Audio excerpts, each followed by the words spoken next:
Trivia, how is your Swolio diet different from Mama Swolio's diet? Can she tolerate things you can't and vice versa? Will tolerate and adapt to are different things. Like there's a lot of foods I used to eat all the time and that I don't eat now. And if I do, then I would feel it. And that's because you just get so used to consuming them. You just adapt to them. You get used to those bloating because you have so much bloating from so many things, or you have a lot of indigestion or leaky gut from a lot of different things. You just feel that kind of constant. You don't even realize that you're inflamed. You don't even realize that you're uncomfortable. You don't even realize you're eating something that's not good for you because you're so used to eating things that are not good for you. If that it's you have to think about it differently. So she just doesn't prefer as much. Like she'll kind of get burned out of grass fed or steaks and or like our like heritage, like, pork bacon. If we have, if it's too much, she'll kind of like, I don't get burned out. I always want it. I always want steak and meat. I always want those foods. She likes a little more variety in certain ways. She'll have more things she'll have more plants than I will. Like she'll eat spinach or she'll have some of those things now and again. But she came a long way since we met. She used to eat, man, I mean, we both got a lot better, but yeah, she eats a lot healthier than she used to, as I do now too.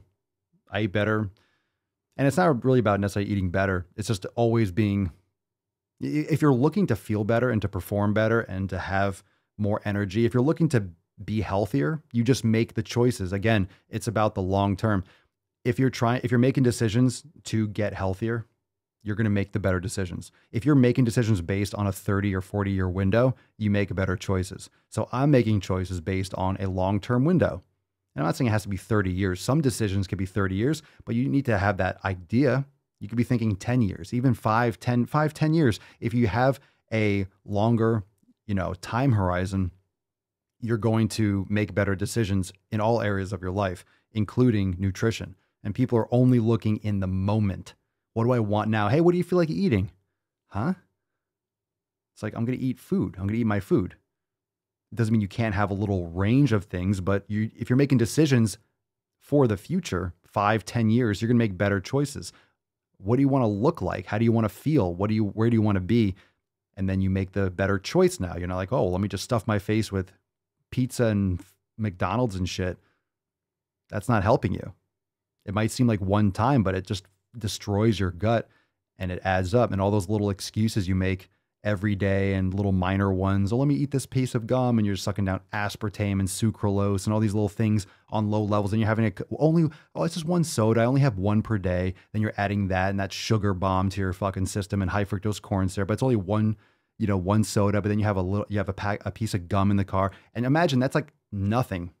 And having fast food once, you went out to get Subway, or you got a salad at the food court or some shit at the mall.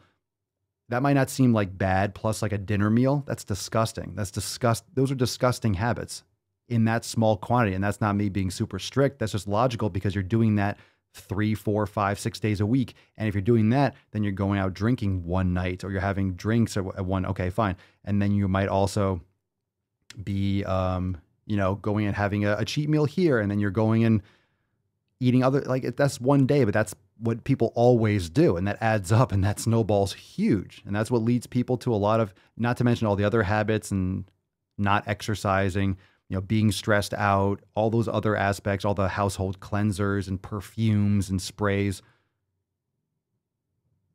isolation,